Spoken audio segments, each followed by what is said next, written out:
in the street. That is what we are, going in between. How can we be wrong? Said away. There are a handful of faces the whole world still agrees on. Put one on a screen in any country, any language, and people soften. Dolly Parton is one of them. The mountain of hair, the sequins catching light like a carnival, a smile wide enough to take over her whole face. She's the woman who showed a generation you can be rich, kind, funny, and completely unashamed of who you are, all at once. Jolene, 9 to 5. More than 3,000 songs. Over 200 million books were mailed to kids who needed them. Practically no public life anyone dislikes. Then something happened. Not a scandal, not a fall from grace, nothing the tabloids were waiting for. It was quieter than that, and honestly worse. Over the last 2 years, the woman who spent her whole life handing out reasons to smile has been carrying something no camera angle could hide.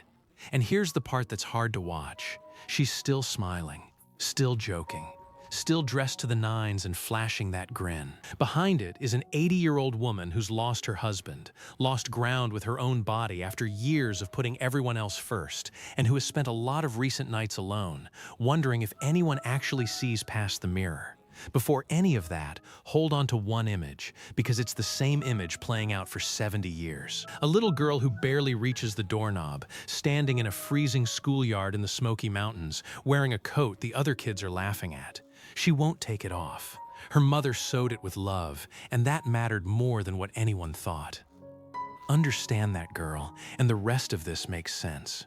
One question first, because it's the one at the center of her whole life. Have you ever been the person everyone leans on?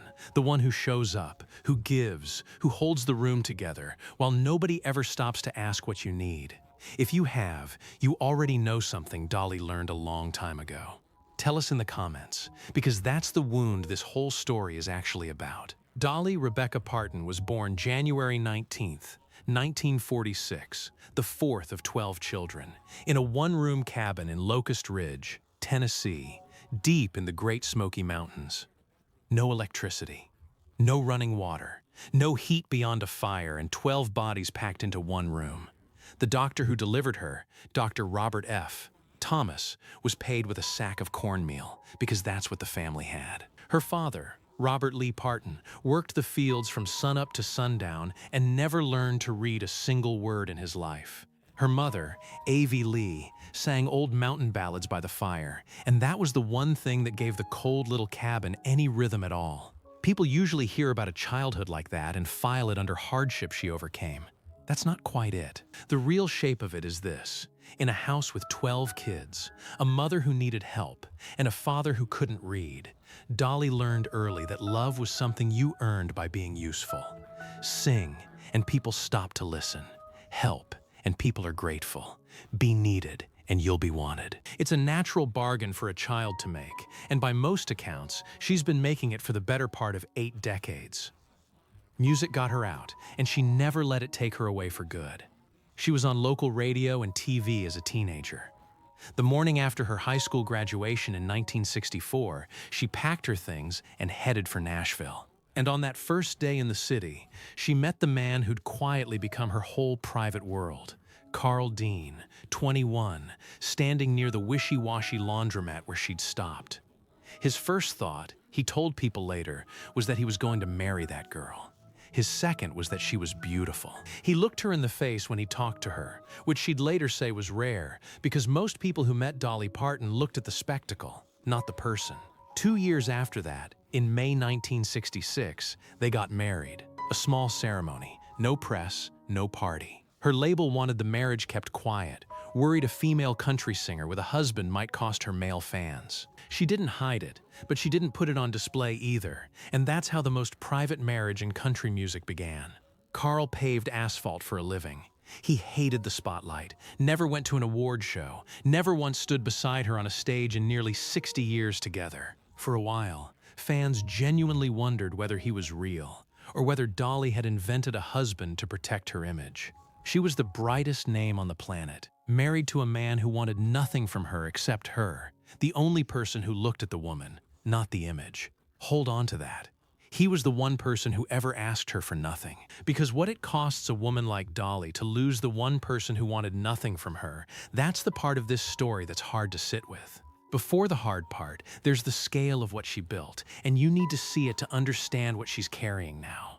Dolly left her mentor Porter Wagoner the way she did everything, with a song. She wrote, "I Will Always Love You" as a goodbye, not a love letter, and it became one of the most famous songs ever recorded. Then, Here You Come Again. Then 9 to 5, the film and the title track that topped both the country and pop charts.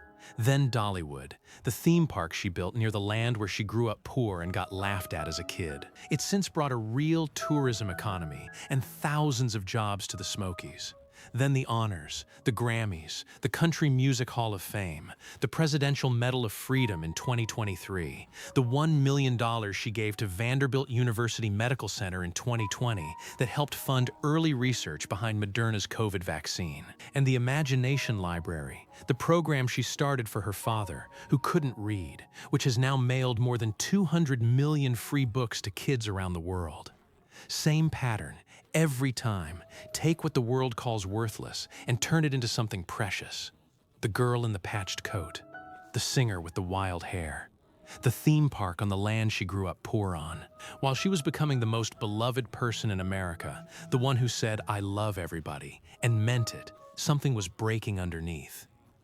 In the early 1980s, at the height of her career, she collapsed on stage in Indianapolis after performing against her doctor's advice, and it turned into serious internal bleeding. The diagnosis was endometriosis, and the surgery that followed meant she would never have biological children.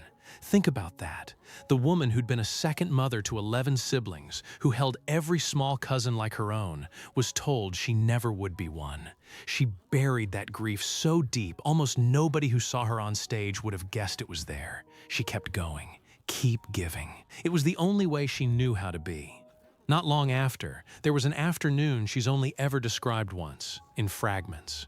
She was alone in her bedroom at the peak of her fame, and she looked at the gun she kept in the nightstand for burglars. She's never claimed to know for certain what she would have done, only that she understands now how it could happen to someone as strong as she is if the pain gets bad enough. What pulled her back was the sound of her little dog Popeye's paws on the stairs. A few days later, she walked onto a stage in front of thousands of people, dressed head to toe, laughing, and not one person in the building had any idea what she'd been through in her own bedroom days earlier. She hid it that well. That's Dolly Parton, the light, and the person carrying it alone. This is the part of the story that matters most, and I want to be careful with it, because it isn't tabloid material. It's the story of someone who gave everything for decades and finally reached a point where there was no one left to give it to, and almost no one thought to ask how she was. In March 2025, Carl Dean died in Nashville at 82. He'd lived his whole life private, and he died the same way, in a small ceremony with family only. Dolly's first public statement was composed and brief. "Over 60 years together," she said, and words couldn't do justice to that love. Months later, on a television appearance, when someone brought Carl up, the most composed performer in the business, a woman who'd essentially never cried on camera in 50 years, teared up. "I get very emotional when people bring it up," she said. "We were together for 60 years. I've loved him since I was 18, and it's a big adjustment just trying to change patterns and habits. I'll do fine, but I'll always miss him, and I'll always love him." Half a century earlier, a young woman had written, "I will always love you," as a goodbye to her mentor. Now those same words came back, not on a chart, but describing the man she met outside a laundromat at 18, the only person who ever wanted nothing from her but her. And with Carl gone, so was the last of the private world she'd built behind the spotlight. Because look at what was left. Her father died in 2000, her mother in 2003. Her brother, Floyd, passed away in 2018. Her brother Randy passed away in 2021. Her brother David passed away in 2024. The circle from Locust Ridge kept shrinking. And then Carl, the one person who ever really looked at her and asked for nothing, was gone too.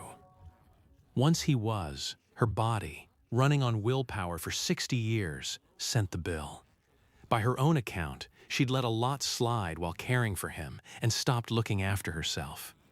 After he died, instead of slowing down, she buried herself in work and the funeral until her body forced the issue. In September 2025, she postponed her Las Vegas residency, moving it from December to the following fall, after doctors told her she needed a handful of procedures for kidney stones, an infection, and an immune and digestive system worn down by years of neglect. She joked about it, called it her 100,000-mile checkup, and said an old car, once restored, can run better than ever. But underneath the joke was the same confession she's made her whole career. They dig more stones out of me a year than the rock quarry in Rockwood, Tennessee, she said.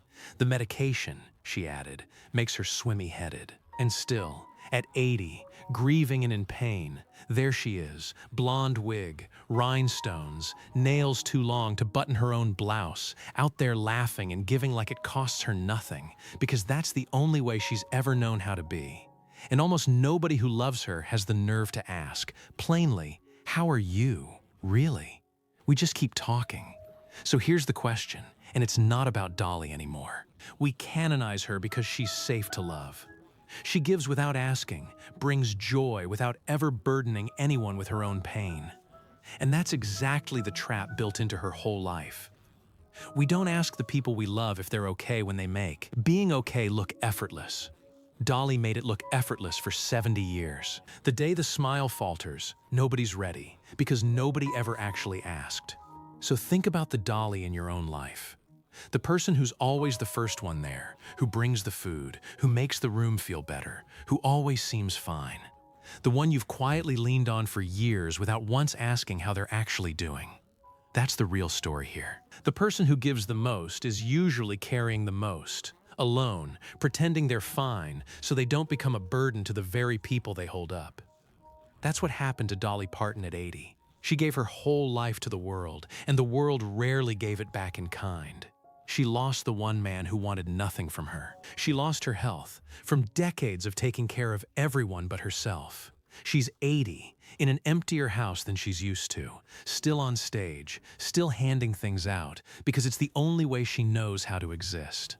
But the tragedy isn't that she's old or sick or alone. It's that it took this long for people to really look at her, and most of us still won't do for her what she's done for the world her entire life.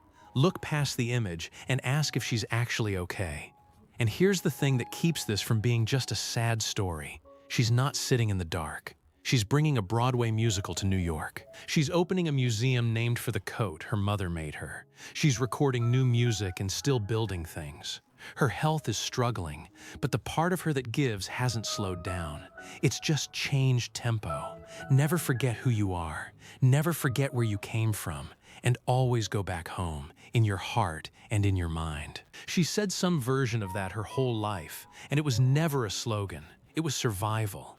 Every time she remembered the cabin, the coat, the father who couldn't read, she found her way back to herself. That's how she's held on this long. So before you go, who is your Dolly?